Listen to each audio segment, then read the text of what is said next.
کہ اللہ وحدہ لا شریک نے آج یہ پرمسرت موقع ہمیں دیکھنے کا نصیب فرمایا۔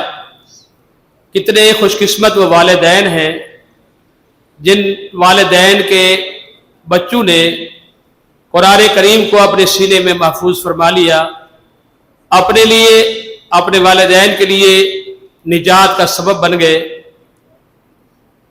میں اپنے اس پروگرام میں تشریف لانے والے تمام علماء کرام، مشائخ عظام، دینی اداروں سے تشریف لانے والے اساتذہ کرام، ائمہ کرام، خطباء اعظام کا تہ دل سے شکریہ ادا کرتا ہوں کہ ہمارے اس پروگرام میں وہ تشریف لائے اور ہمارے پروگرام کو رونق بخشی۔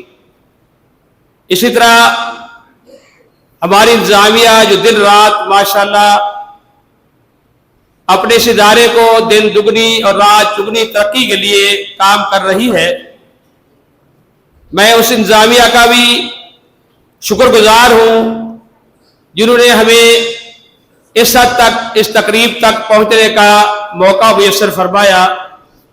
اور اسی طرح ہمارے اساتذہ کرام، شیوخ کرام، خصوصاً ہمارے استاد محترم شیخ محترم الشیخ محمد افضل عصری صاحب حفظہ اللہ تعالیٰ کے سرپرستی، ان کی رہنمائی اور ان کی ہدایت پر چل کر ہم یہاں تک پہنچے کہ اللہ تبارک و تعالیٰ نے ہمیں یہ دن ہمارے نصیب میں رکھا کہ آج ہر چہرہ مسکرا رہا ہے، کھلکھلا رہا ہے۔ اور ان طلباء کو بھی میں مبارکباد دوں گا جن طلباء نے بھرپور محنت کر کے آج اس مبارک موقع کے موقع پر انہوں نے انعامات حاصل کیے، اپنا بھی دل ٹھنڈا کیا، اپنے والدین کا بھی دل ٹھنڈا کیا اور اپنے اساتذہ کی بھی شاباش لی۔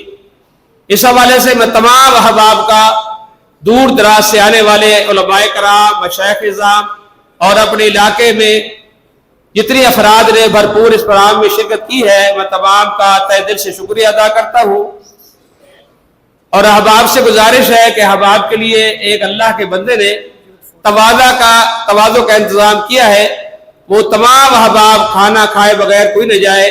اور اسی حوالے سے ہمارے اہل حدیث یوتھ فورس کے ساتھی نے بھرپور سپورٹی دی اور بھرپور ماحول مہیا کیا، میں ان کا بھی شکر گزار ہوں۔ محترم جناب عامر نجیب صاحب، محترم جناب حافظ کاشان شاہان صاحب اور دیگر احباب۔